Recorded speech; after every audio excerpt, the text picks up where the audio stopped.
Sekarang mari kita bahas bagaimana jika pengadilan tinggi telah salah menerapkan hukum acara oleh sebab kesimpulan-kesimpulan yang diambil oleh pengadilan tinggi tidak berdasarkan pada pembuktian yang diajukan pada persidangan sebagaimana tercantum dalam berita acara. Jadi bagaimana jika pengadilan tinggi dalam putusannya berkesimpulan atau menjatuhkan putusan didasarkan pada bukti yang belum pernah diperlihatkan di persidangan tingkat pertama sehingga tidak terlampir dalam berita acara tingkat pertama. Jadi pembanding dalam memori bandingnya melampirkan bukti surat yang bukti surat itu tidak pernah diperlihatkan di tingkat pertama atau tidak terlampir dalam berita acara pembuktian. Nah, dalam putusannya Mahkamah Agung dalam putusannya nomor 820K garing SIP 1977 tanggal 21 Februari 1980. Jadi awal mula perkara ini adalah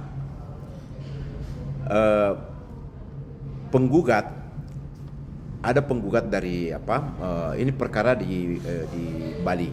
Jadi penggugat asli meminjam tanah pekarangan yang perinciannya mengenai batas-batasnya seperti yang dalam gugatan itu kepada Ni Gusti Ayurai, yaitu saudara kandung penggugat asli atau istri dari tergugat asli, dengan janji apabila anak penggugat asli sudah besar maka tanah tersebut akan dikembalikan.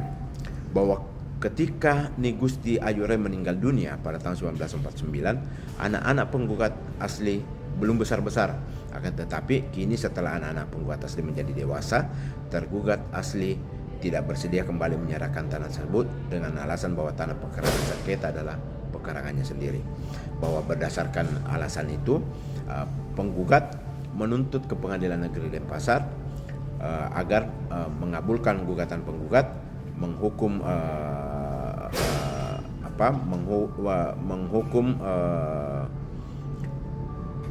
menyatakan bahwa tanah cedera adalah tanah milik penggugat, kemudian menghukum tergugat atau barang siapa yang mendapatkan hak daripadanya untuk menyerahkan tanah pekarangan kepada penggugat. Nah, petitum dari penggugat ini ditolak oleh Pengadilan Denpasar. Nah, karena ditolak, maka penggugat kemudian mengajukan banding ke Pengadilan Tinggi Denpasar. Dalam memori bandingnya dia lampiri bukti surat yang belum pernah diperiksa atau tidak diperlihatkan di pengadilan tingkat pertama, sehingga tidak tercatat dalam berita acara pembuktian di persidangan tingkat pertama. Oleh pengadilan tinggi disimpulkan bahwa berdasarkan bukti itu pengadilan tinggi dapat mengabulkan gugatan penggugat. Jadi pengadilan tinggi kemudian membatalkan putusan pengadilan negeri, kemudian mengabulkan gugatan penggugat atau pembanding. Nah, oleh Mahkamah Agung kemudian memberikan putusan yang pertimbangannya adalah: 1.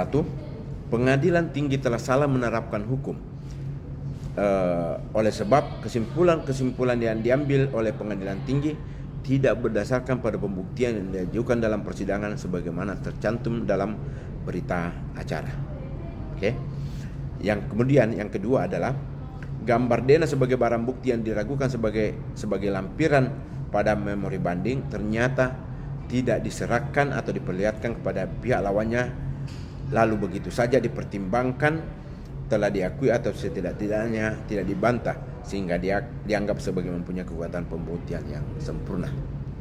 Nah, berdasarkan pertimbangan Hakim Agung dari Mahkamah Agung, Mahkamah Agung kemudian memutuskan untuk membatalkan keputusan Pengadilan Tinggi Denpasar, kemudian mengadili sendiri, menolak gugatan penggugat, menghukum tergugat untuk membayar biaya perkara. Itu putusan Mahkamah Agung nomor 820K garing SIP garing 1977 tanggal 21 Februari 1980. Jadi bagi kita atau para praktisi hukum atau para prinsipal, jika jika mengajukan permohonan kasasi, perlu benar-benar mencermati putusan dari pengadilan tinggi.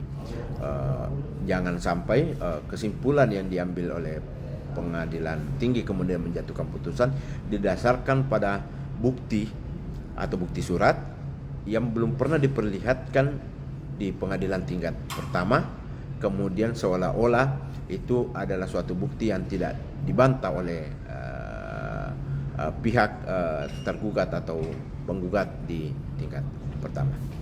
Itu.